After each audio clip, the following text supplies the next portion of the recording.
কেন গতবারে নওশাদ বলেছিল আমরা দু ভাই এক জায়গায় হব, সেই কথাটারও তো সত্যতা প্রমাণ রাখতে হয়। না হয় জালিমরা কোনো খোঁজে পাবে না, কোনো ফল না পেয়ে বললো কই তার ভাই এলো না তো, মানে কিছু যখন উপায় থাকে এটা বলবে এতটুকু জেনে রেখে দিও নওশাদের জন্য তার বড় ভাইয়ের জান আছে, ব্যাস। এবারে আমার আরো অনেক কাজ আছে, সেদিকটা দেখতে হয়, এদিকটা নওশাদ দেখছে তোমাদের সবাইকে নিয়ে, এবং তোমাদের সাথে নওশাদের সাথে আমি আছি, অবশ্যই পাশে আছে তো আমি বিশ্বাস করি। তাই এই বিশ্বাসেই তো আজকে এত দূরে চলে আসলাম। তো যাক সকলে কথা শোনো, আমি এইটুকু বলেই সংক্ষেপ করলাম। আমার শেষ আবার একটা কথা, আমরা ভারতীয় সাদা চামড়া ব্রিটিশকে তাড়িয়েছি, এই ব্রিটিশদের দালাল কালো চামড়া গুলোকেও আমাদের তাড়াতে হবে, এটা অঙ্গীকারবদ্ধ দিতে হবে। তো যাক, আমি আপনাদের এই প্রোগ্রাম দেখেছি, সবই খুব ভালো লেগেছে।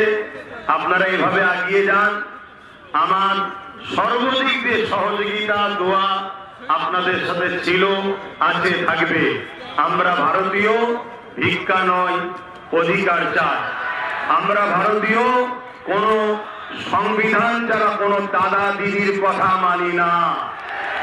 সংবিধানের কথা যে দাদা দিদি বলবে সেই দাদা দিদিকে মাথায় নিয়ে ঘুরবো, আর যে দাদা দিদি সংবিধানকে তাকে রেখে নিজেদের কথা শোনাতে চাইবে সেই দাদা দিদিকে সংবিধানের ডায়েরিতে এনে জেলের কারাগারে আমরা যুব সমাজই ভরব।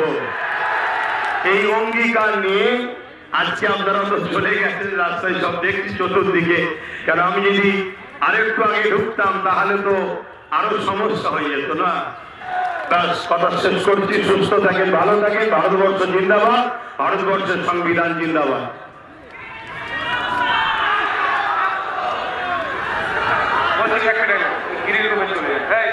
ভাইজানকে নিয়ে যে ঘরটা আছে তোমরা যাও, তোমরা ভাইজানকে নিয়ে যাও।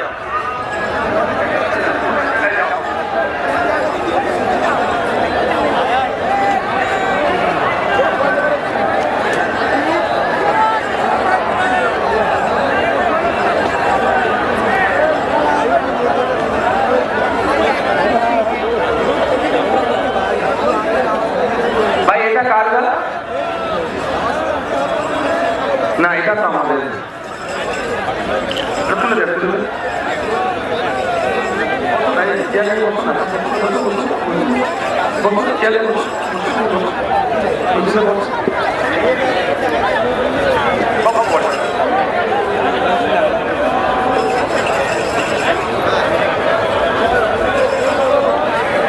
উনি একটা গুরুত্বপূর্ণ কোশ্চেন করেছিলেন, বলুন কি?